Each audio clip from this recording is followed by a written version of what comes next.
Aaron, you'll have the slide. Why don't you go where Zach is? You come. In your chair? Yeah. We're still organizing back here. Jack's up. See behind the scenes here. Letter. How's everybody doing? Okay, Hunter, you ready? Because you're live. Oh, great. We're watching. Love it. We are ready to go. Thanks so much for everybody for coming out and coming in and tuning in. So, Hunter, did you have something here? We doing gratitudes? Yeah, hang on one second. Where's my? Oh, you know what I got? Yeah, you know what I got? We got some gratitude. Sorry, I got thrown off.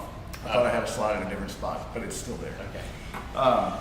So yeah, I do have a gratitude. Okay. So, last week we talked about and just recognized it's been an awful couple of weeks with George Floyd murder, and want to continue to be against systemic racism in our communities. And so, Village is fortunate. We've always been a pretty progressive place, and while we're one of the more diverse brokerages in Nashville, to be honest, we're still relatively white overall. And so to make progress and to listen and learn and just to keep the communication going, we need to hear some perspectives kind of outside of our normal circles. So excited to announce that during the sales meeting on June the 23rd, so not next week, but the following Tuesday, we'll do kind of a modified sales meeting, probably where the first 30 minutes or so will be more like normal. And then we'll go into a panel discussion about the Black Lives Matter movement. And we've lined up a moderator and a courageous panel of our village agents to participate. And so anyway, I'm grateful for all that and excited for a couple of weeks from now. That's great. This has been a discussion amidst the brokers and amidst some of the agents.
One second.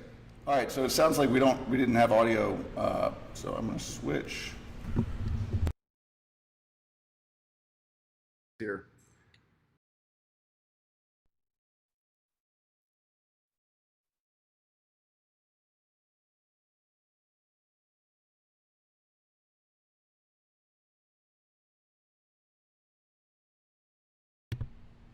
All right, now we should be back.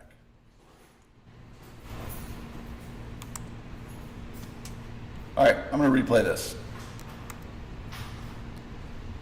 If there was one concept that I would suggest to people to take a daily confrontation with, it's fear.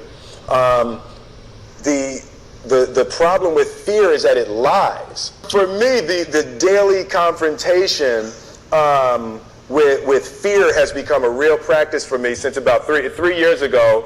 I went skydiving. So then that night you're laying in your bed and you just keep and you're terrified. You keep imagining over and over again jumping out of an airplane, and you can't figure out why you would do that. So you get there, and then you have this safety brief. And you're standing there, and the guys will tell you, well, if the chute doesn't open, what's going to happen is you're doing, what could happen? that the chute wouldn't open, right? But everything's normal. So you fly and you go up, you go up, you go up, you go up to 14,000 feet, and you notice there's a light. It's red and it's yellow and green, right? So right now the light's red. So then you start thinking at some point the light's going to go green, but you don't know what's going to happen, right? And you wait and it goes yellow, and the light goes green, and somebody opens the door, and in that moment you realize you've never been in a freaking airplane with the door open. Terror, terror, terror, terror, right?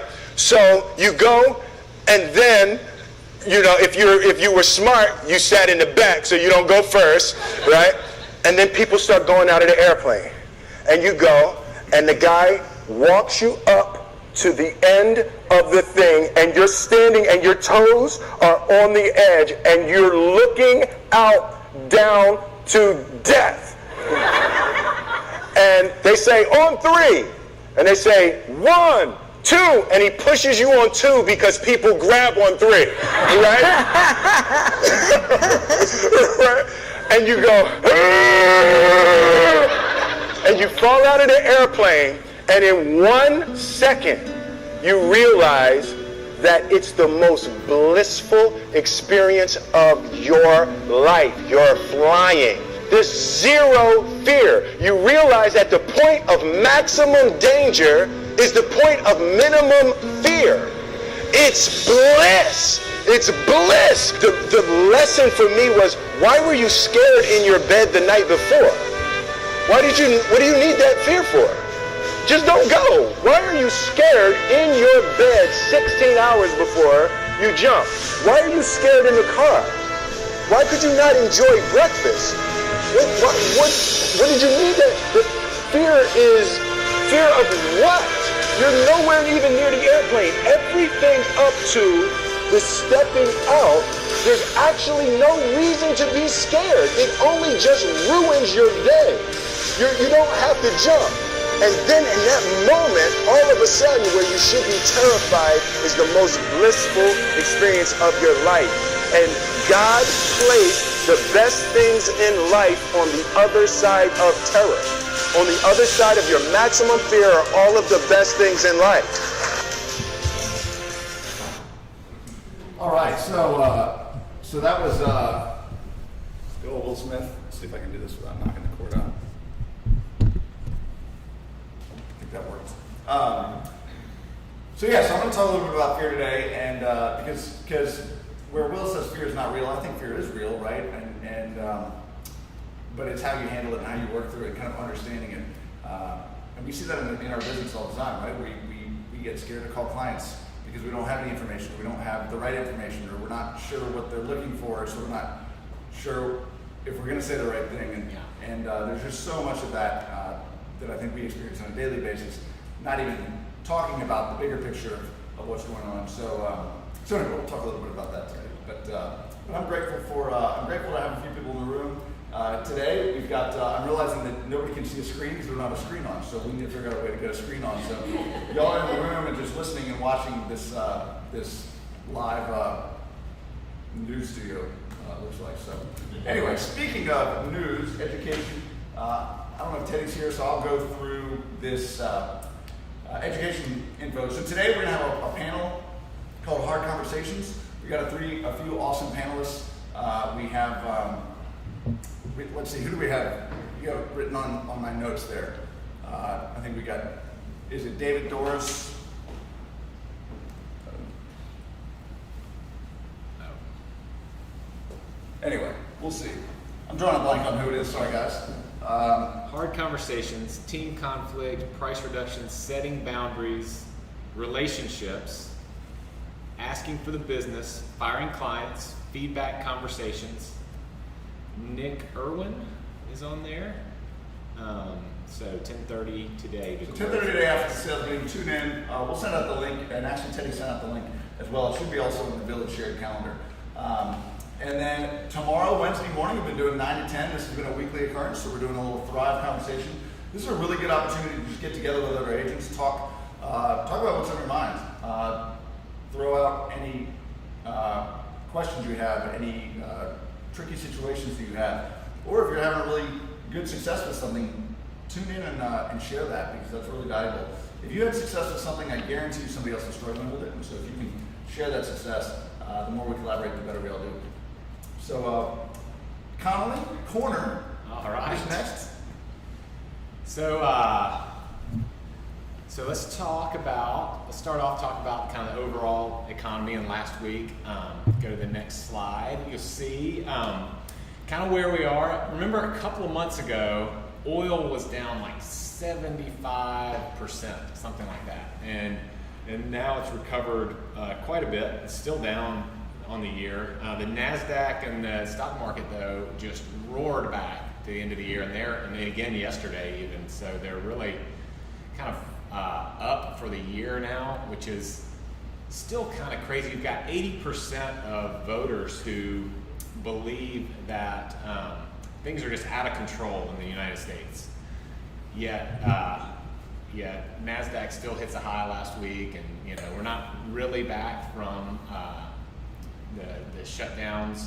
But the reason, Zach, on the next slide, the reason that the market rallied so much last week was due to the unemployment numbers that came out for May. So we're into June now, so they announced the unemployment numbers for May. And as you can see from this chart, going from the recovery in 2010 all the way up until March of this year, it was just kind of a steady straight line of job growth. And then literally in 2 months, you got the end of March, we were down 1.3 million jobs. And then for April, we were down 20 million jobs. It's just like a straight line. That red line is a cliff. And the expectation for May was a continuation, that we were going to hit, we were at like 14% unemployment in May, and that we were going to top 20% unemployment. And so what was really one of the biggest upsets in terms of data turnaround was the jobs report that we got Friday, which dropped the unemployment rate from 14.7 to 13.3. So it was an improvement. And the economists thought it was going to do a lot worse. It was like a huge upset. So it was like Tyson getting beat by Buster Douglas in the 90s. That kind of upset. I like it. Like I know a lot about USA over USSR in hockey. Like, what are some of your biggest upsets? Don't quiz me on sports trivia. Okay, think like I'm other watching stuff. the- Think I'm watching outside the Jordan history. documentary right now. And History, like Custer Custer got like crushed by the Sioux Indians, like something like that. we should let them keep going. The Greeks over the Persians in like 480 BC. That was a huge upset. So sometimes Hunter tells me to move on. Sometimes say, let's move it on. All right. Let's move on. So what to make of it all? So experts say the labor market last month benefited from the back to work movement. So a lot of those companies that laid off workers were hiring those back. All good signs. The concern is that that's kind of a short-term thing. We still got 21 million workers that are unemployed. Unemployment still at a rate that we haven't seen since 1940 during World War II. And that some of this emergency stimulus package that we put into place during the coronavirus will wear off. And so the bottom line is economists are still worried that the recovery in the labor market is a year, maybe 2 years away from being back to where we were in March. So another thing, just kind of in terms of real estate and how the unemployment affects real estate. Howard Hanna, they're a big brokerage firm in kind of the Midwest and Mid-Atlantic. Their CEO says she doesn't believe that the full economic impact of the unemployment has made the impact on the housing market, and that won't be clear for a few months. So she says, well, I don't think we're going to see the effects of the unemployment until 4 months from now. The market's strong now because of a combination of pent-up demand, we've talked about that, as well as people being cooped up inside for weeks. And that pent-up demand is meeting a lack of supply. And so it's driving bidding wars. A lot of you guys have been talking about, hey, there's a ton of activity, just harder and harder to get a deal done, and particularly in that $200,000 to $800,000 price range.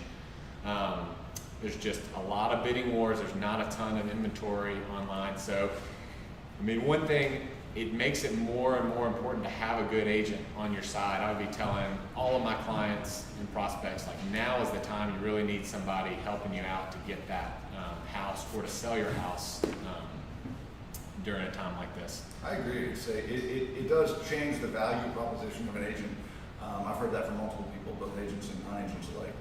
That this is a good time to be an agent. So home prices also rose in April, an increase of 5.4%. We also had an increase of 4.5% in March, according to CoreLogic. But also inventory, as we talked about, was down 25% in April. So just kind of where the current market is. And then New York is also beginning to reopen this week. So they, as you know, have been hit the hardest by just because of their density, and they were hit the hardest in terms of number of coronavirus cases. They've still been closed. And even this phase one that they're starting on this week is just going to be reopening manufacturing, some agriculture, construction, wholesale trade, and some non-essential retail for like pickup only. So in 2 more weeks, if it still stays low, they've got a phase plan, then they can even start to have some outdoor dining, some of the things that we've had for 5 or 6 weeks now. And so you're seeing them start to come back. But New York's got a lot going on. We're seeing, I think we had, Witt had a client come in yesterday from New York, moving down here. The big question as companies embrace remote work, due to the high cost of living in New York, is it really worth it living there? You can work anywhere. The number of new apartment leases in New York fell 71%, a decade low in April. The number of real estate contracts signed in May was down 84% in New York. So you're starting to see how these shutdowns have paralyzed kind of an already overly saturated market in New York, particularly on the luxury side. Speaking of an area in Nashville that may have some oversaturation, so if you're a developer who does new office buildings, a lot of times, particularly coming out of a downturn, you need to have these office buildings pre-leased before you build them, because you build like a big tower and you got million or lots of office space, square footage ready to lease. It really helps to have, banks will want to see all that pre-lease. But what we've had in Nashville recently is a number of what's called spec office buildings being built. And so, interestingly, of the nation's 53 biggest metro areas, so across the nation, 53 top, Nashville is growing its office space more aggressively than anyone else. Really? Yeah, so 4.5 million square feet of space is being built right now. And Is that relative to what we already have, or actually like total square footage? We have more square footage going out. So we have more square footage. I'll get there. We're building right now 11.3% of our existing supply in new construction. So we're adding another 11% on top of what we've already got. And that doesn't even count, there's a new building that just got underway during the coronavirus, 1221 Broadway, which we'll talk about in a second. But by those measures, Nashville eclipses Charlotte, Silicon Valley, Austin, Salt Lake City, Seattle. I mean, markets where you have a lot more office space and larger populations in most cases, bigger economies. So something just to keep an eye on. People are obviously taking a bet on Nashville continuing to grow. For now, it looks like an interesting place to be in the backdrop of a pandemic where people may be working from home more. And the national economy is kind of struggling, so to have a spec office building like this. But again, a lot of office developers will respond and say, I'd rather be building a spec office building in Nashville than in a lot of other cities right now. One of those I mentioned is the GBT office building. It's a cool looking building. Yeah, so it's right across from the Whole Foods downtown, and he was closing on it kind of right as the pandemic started, and is forging ahead. It's a beautiful office tower. They're going to put some comprehensive virus mitigation features in the tower, and so it'd be interesting to see how buildings start marketing that, like isolated HVAC systems and smart like thermal body temperature checks as you walk in. But the interesting thing that I still don't fully understand is elevators, right? It seems like that's a choke point. If this is a thing that we're all trying to adapt to, you know, you can have all the flex space and open space or separated space inside, but if you got to go up 50 stories or 30 stories or 5 stories in an elevator. Yeah, so they do have a smart elevator system where they can like, you basically, I guess on the outside of the elevator decide what floor you're going to, and then it like smartly decides which elevator to put you in so that you don't ride along with someone else. Got it. And once you get inside the elevator, you don't have to touch any more buttons, so it kind of keeps that. So, but the walking into an office building and getting your temperature like thermally checked without, just kind of by walking in will be fascinating. I went to the dentist and got my temperature checked, and it's kind of tough. It was like Thursday, it was really hot, and then the car was hot. I just drove like 2 minutes to get to the dentist. It's in Green Hills, and I have to wait outside because they don't want you in the lobby. So I'm waiting outside, car's kind of hot. I walk through the parking lot and get inside, and my temperature's too high. It's not, I don't have a fever, I'm like feeling fine, but like 99.8 because I've been like in the parking lot waiting, so then I can't wait and cool off in the lobby. I gotta like go out and like get in front of the air conditioner in the car, and I got in. It's good. All right, moving on. I'll wrap it up here. So Tony G, our friend, we've talked about him before. He's like, he's been building high rises, residential mainly in Nashville for 25 years probably. Built the Cumberland, the first residential tower downtown. Everyone said he was crazy, would never work. Did Viridian. Just a little side note, you could not live downtown. The zoning did not allow you to live downtown before that. That's right. So we talked about last year he 97 or 96, 97. You cannot go choose to live downtown unless you were grandfathered in somehow. Yeah. So last year we talked about he bought some land right next to the Nashville Yards, and he was going to build the building. If you go on the next slide, that striking building, but not enough to have one piece of land. He bought that last year for $6.7 million. He's buying another 4.3 acre parcel at 801 Church Street, right across the street. Added together, the two proposed high-rises are going to contain more than 700 apartments and cost over $300 million to build. Both sites are like right in that Nashville Yards on the doorstep of where Amazon has announced 5,000 jobs.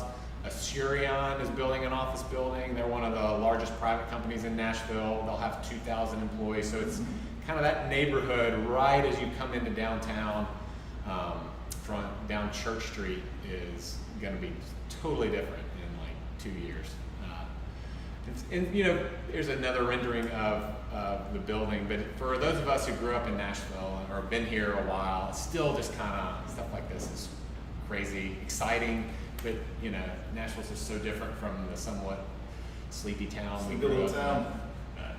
So finally, so Nashville, we're still in phase 2. We could have opened up into phase 3 yesterday, but the data, the mayor said the data was kind of trending a little bit in the wrong direction, so we're still in phase 2 for the time being. Nashville could advance probably next week is kind of what they're thinking now, but for now we're still in phase 2. Our offices are open, wear a mask, social distancing is in effect. Like, let's be safe. We're closing an hour early each day to make sure all the surfaces gets wiped down, doors, handles, anything. Want to keep it clean and safe. And so, with that, I think I get to introduce Connie, Eddie, and Aaron White to talk a little bit about mortgages. Yeah. We'll let them, I'm gonna take our screens here.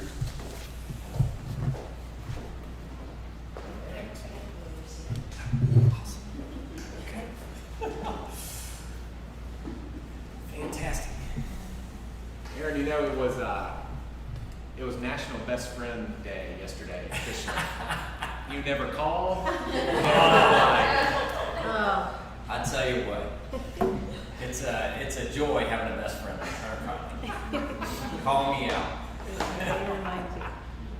You didn't text me either. Well, hey, we wanted to take just a minute. Many of you know and have worked with Connie, and Connie and I have been working together for years and years. I won't say how long because we both look a lot younger. So first off, just quickly, I think most people are aware we're in a great rate environment. I mean, what could somebody expect today on a 30-year and a 15-year? Yeah, so rates are still holding about 3% on a 30-year fixed. 3%, okay. 2.625 for 15. Amazing. Holy cow. I know. And, Incredible. yeah. So the 5-year is still up a little bit, 3.625. Right? Yeah. I'll tell you what's coming back a little bit now in financing is like the FHA sort of kind of went away or really got much worse, harder to qualify for, and the rates really went up. And but the now benefit of that FHA is less down payment, right? Yeah, That's the less main down 3% payment. versus 5, and kind of for unoccupied. Yeah. Okay. And now those rates are about 2.75 for 30-year fixed. What? Yeah. So really FHA attractive at to 3% down and less. That's a great loan right yeah, now. yeah, it really is. A little more Very work for competitive. Connie, but she's willing to do it It's for you. Always.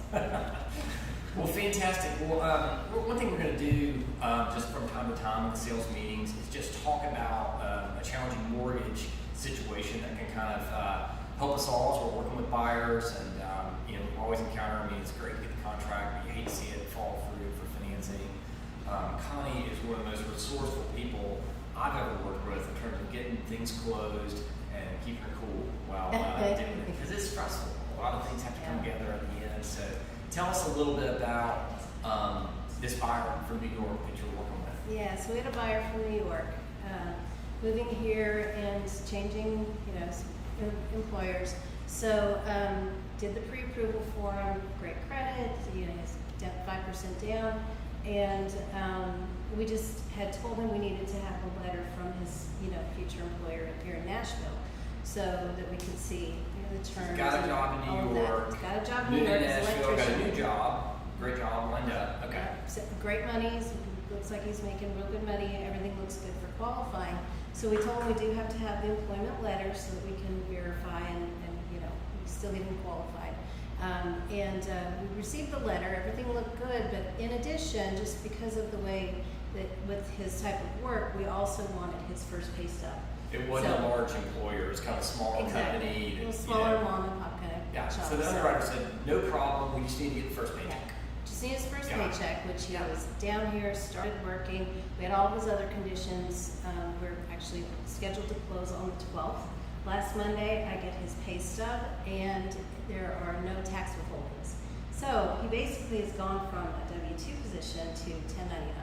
Which for him, you say, do you have a job? He says, I have a job. He does have a job. Makes great income. But in the mortgage world, it's a big difference between being a W-2 employee, where it's a typical employee, versus a 1099 employee, which a lot of us in real estate, that's what we are. You guys kind of know that whole world. So yeah, typically on a 1099, you have to have 2 years self-employed. He basically went from being a W-2 to being self-employed for just a little over a week. And there wasn't an easy flight. He's working for a real company. They get an employment letter. Everybody thinks it doesn't make a difference. Exactly. But sometimes we as agents need to kind of ask some of those questions. This is something that can be a last-minute snag. Boom. In the mortgage world, he's not an employee. He's an independent contractor purely because of how he's paid. So what's that mean for his mortgage? Yeah. it means he needs to find another route. So we started with adding a cosigner. The problem with the cosigner, normally a cosigner is added to that person's income. We're combining incomes, we're combining debts. In this situation, we couldn't do that because he didn't really have any income to contribute. So the cosigner had to So fully the rule be of able thumb to cover it. for an independent contractor, if you're paid 1099, is what? Well, as far as being You qualified. need 2 years. 2 years. Right? Typically you need 2 years. 2 You have to years have of the tax returns demonstrating income. So we have to see how much what they're writing off, things like Yeah. that. So, so we got So if you're working with somebody, they're an independent contractor, no problem if they've done that for a while. If they're a new independent contractor, that's a flag that says, okay, we might need to look at cosigner, or you're able to find another solution. Yeah, so the cosigner didn't work in this situation because they were, they couldn't carry the debt for both, and the debts that he had with the mortgage and his other payments, as well as their own debts. So our other resort that we had was actually with our bank. We were able to go over to the bank side, look to see if we could do a portfolio loan, which we do offer to our clients. They did have to put 10% down, but we were able to get the loan approved. We had all of the information, so we were able to share that with our bank side. They were able to approve him in a day. They don't really care because we're doing a portfolio loan. That's a loan that we keep on our books. Yeah, he's so a we get good to kind of make credit. the rules. He on just that. doesn't fit in the box. Yeah, he met all the other requirements. The income was fine, so we were able to actually get him approved on his own. Didn't have to have a cosigner with his pay stub as again the 1099. Because he doesn't want a cosigner. I mean, his parents, they're willing to help him, but they've got their own mortgage, they've got their own. So Connie is in a unique situation with F&B where she has all of the normal mortgage products, but because they are a bank, they actually can do things a little bit outside the box. Absolutely. While we're on that, so what's another example of something outside the box that people are needing? Yeah, so he was a great example. And we're able to keep him on time too for his closing. So we're closing this Friday. Everything was great. No, nothing disrupted. So that was nice. But That's incredible. non-awardable condos. Because he might have lost his contract. It's a pretty competitive situation out there. Absolutely. Yeah. So everybody was happy. Listing agents, everybody was happy about that. But yeah, we can do non-awardable condos because we don't really care about the condo questionnaires. We don't even require those on the bank side. If we have, situations we've had where maybe someone wasn't a U.S. citizen. Yeah. So again, we were able to, just be able to utilize those Yeah. portfolio products and The do it on the non-awardable bank side. condos can be, the Airbnb, Mhm. Broad West, a big village listing Yeah. coming up, non-awardable, but the Yeah. bank can help with that. Absolutely. All right. Yeah. Well, thanks, Connie. So keep this in mind. Good working with you. Thanks. Well, thanks, y'all. Good work. All right, so we got the market. It is happening. Really, it's happening. So showings are up. We have once again surpassed, pretty much for the last, month, we have been over last year. And then we are up, I think, almost 3% over where we were last year. So again, the reason we look at this data, showings is a good indicator of future offers, right? If you're not showing a house, you're probably not writing an offer. These are still only in-person showings, so people are still doing some virtual showings, or just sitting with their client, maybe looking at a Matterport, so they're not actually scheduling an appointment, so that doesn't even count. So showings are probably even a little bit higher than this. So that's exciting. Just zoomed in here, showing what that little uptick, what that looks like. Mortgage rates this year, or this week rather, 3% 30-year fixed, still incredibly low. 15-year, 2.625%, same as last week. And then the ARM is 3.625%. So 30-year fixed and 15-year fixed rates, awesome deals. Talk to Connie and Roger about that. All right, so looking at active market data in and around Nashville, looking at the median list price. So a lot of stuff's happening, coronavirus impacted jobs, right? So prices just must be falling. They're not, right? So prices have been going up steadily since February of 2019, the median list price. So that either means that prices are increasing or more expensive properties are coming on the market. Either way, we still have good activity. If you zoom in on this, the median list price of properties in Nashville went from in the beginning of this year went from about $460,000 to right now about $530,000. So that's a big jump. Now that doesn't necessarily mean that price is going to increase that much. Again, that just means that more expensive properties are coming on the market. It could mean that less expensive properties are going off the market, right? Faster, and then there's a disproportionate amount of that. But ultimately, more, I think homeowners and developers are putting more expensive product out there, and for better or worse, that's what the data shows. So if you're looking at properties with price decreases, right? You think conventional wisdom says, hey, there's a pandemic. Gosh, everybody must be reducing their prices. That's not the case. So this graph is going down, but again, that's the percentage of properties that are actually decreasing their price. So it upticked a little bit if you zoom in from March. It went from about 25% to about 32% of properties have some sort of price decrease, but that's still within range. If you look again back, it cycles the cycles every year, but it's at its lowest point in 3 years. So again, confusing from conventional wisdom, but those are the facts. What about properties that are realistic, right? Well, maybe they didn't drop the price, but they pulled it off the market and put it back on. Again, that's at an all-time low.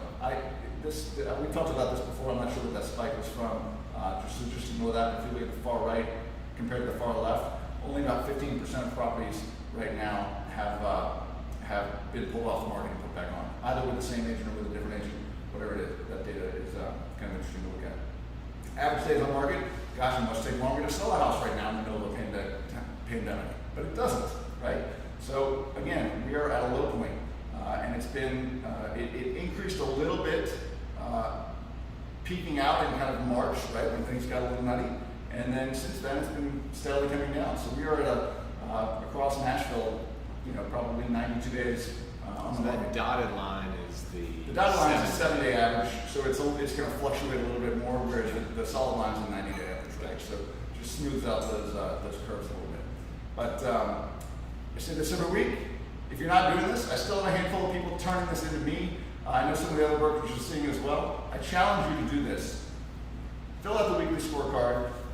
If you're needing something to do, if you're confused about what a priority are, these are the priorities. If you want to get better at your business right now, and you feel like you're not participating in this market data that we're showing where there's a lot of activity, if you're not feeling that right now, do this task. It's one page.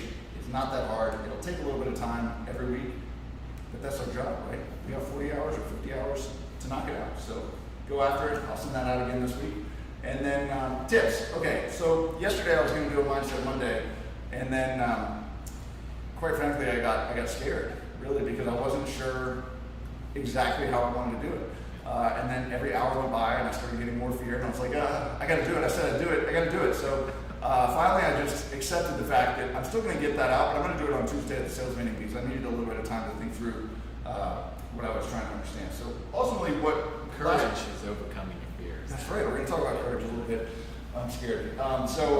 In uncertain times, we talked about this last week, but in uncertain times, the most important thing any agent can provide and trust is trust and transparency, right? So creating that clarity and understanding with your clients.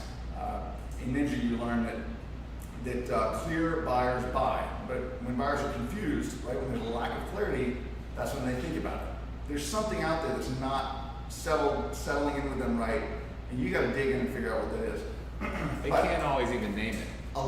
Usually they can't name it. That's the thing. That's really where we become valuable, is trying to bring them back to that first meeting. Okay, so I know this feels scary, but when we first met, you said you wanted X, Y, and Z, and the reasons that you wanted that, because buyers buy their whys, not their whats, right? The reasons you wanted that 3-bedroom or that 4th bedroom was because you wanted that extra space for your in-laws that come to town. Well, this is only a 3-bedroom, but it's got that extra space above the garage that you can finish out to solve for that problem.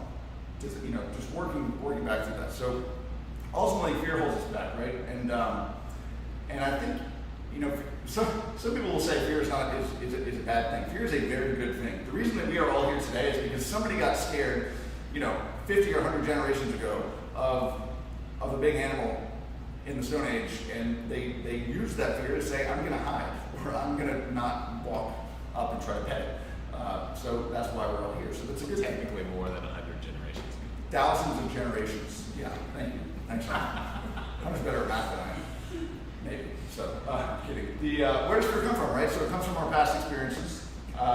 So recognizing that, whatever you may be afraid of is probably rooted in something that you were afraid of before. Again, it also comes from a lack of understanding and a lack of clarity. I'm not a huge Star Wars fan, but this is a pretty famous line from Star Wars. But fear is the path to the dark side. Fear leads to anger. Anger leads to hate. Hate leads to suffering. I do like Yoda. He's pretty good. He's a pretty wise guy, or guy, or Creature. So anyway, that is. I think we're seeing a lot of this right now, right? Fear leads to anger, and when people are angry, they're not always rational, and that anger can lead to rage and to hate, and it shuts out dialogue, which is ultimately, I think, one of the solutions. So how do we navigate through it? Right? Courage. So Viktor Frankl said, courage is not the absence of fear, but the awareness that something else is more important. Right? So getting through whatever's on the other side, kind of like Will Smith was saying. Courage, Mark Twain said, courage is resistance to fear, mastery of fear, not the absence of fear, right? So all these, very well-known and very wise authors are saying that it's okay for fear to exist. Acknowledge it, right? It's a good thing, but don't be paralyzed by it. And of course, it's easy to say, don't be paralyzed by fear, right? And you're sitting there saying, but I am, right? So I just finished this book called Crucial Conversations, and I've talked to Hunter a little bit about this, but one of the things that probably my biggest takeaway was that you can go into any conversation and you can say, well, you need to do this or you need to do that, right? But ultimately, if you're triggering a fear point for someone else, then they are going to shut down, right? And they might shut down a little bit, they might shut down a lot, and there's two ways that they usually respond, and it's silence or violence. And so, not really violence, hopefully, but violence in terms of language and lashing out. And we all have clients that do this, right? We all have friends or family members that can do this. They can sound irrational when they're throwing out things, right? They're throwing out things to deflect us. And ultimately, what they're feeling is not safe. They're not feeling in a safe place. So I think helping our clients, helping our customers or friends understand that ultimately you are there to help control the process, but they are there to control the decision. You're not there to push them into one decision or the other, but you are there to make it safe, to understand by digging a little bit what their fear is, help them shed some light on it, right? Even talk about it, right? What's the worst that could happen here? We get this under contract, and then you find out that it's going to be more expensive. Yeah, I don't. If that kitchen costs $50,000, I can't afford that. Okay, great. You've got some clarity on that. Let's go get a quote from a contractor. Ultimately, gratitude, just doing that daily, can help navigate through fear, and then obviously dialogue as well. So, but keeping it safe, that was a big takeaway from that book, as opposed to just sort of. And we don't usually go in with an ego and say you need to do this, but I think a lot of it can just happen unwittingly. So recognize that next time you talk about. We kind of covered Colin's conundrum with You did. So the mortgage issue. That's a good one. I was trying to come up with an alliteration, but I couldn't. Connie's conundrum. Connie's conundrum. Connie's conundrum. There you go. So enter your coming soons. A couple people reminded me that I didn't send out this link. So this link is really easy to remember, y'all. It's comingsoon.villagetn.com. I will try to send it out. I'm sorry. But comingsoon.villagetn.com. If you send those today for any listings that are going to be on the MLS of Coming Soon in the next 48 hours, then I'll send that out around lunchtime today. So try to get that in between now and the next class. There it is again. Coming soon.villagetn.com. Any takeaways today? And we covered a lot. So the 23rd, mark your calendars. Mark your calendars for the 23rd. So we are going to have a sales meeting. Yep. That's probably the third sales meeting of the month, maybe the fourth. Still have it. And we're still going to have it, and we're going to have a really awesome discussion. Yeah. So I'm excited. There'll just be a chance to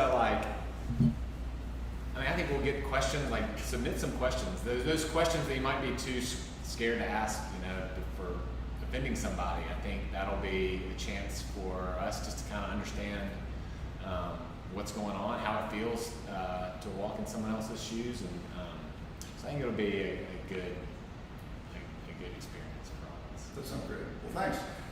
Thank you all very much for everything. And David Dorr, Sam Grant, Virginia Rogan, and Robbie Stone.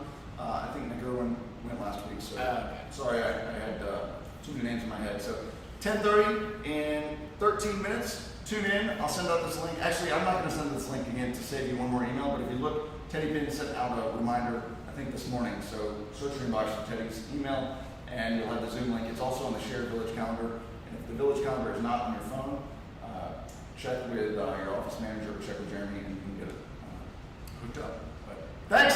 Have a wonderful day.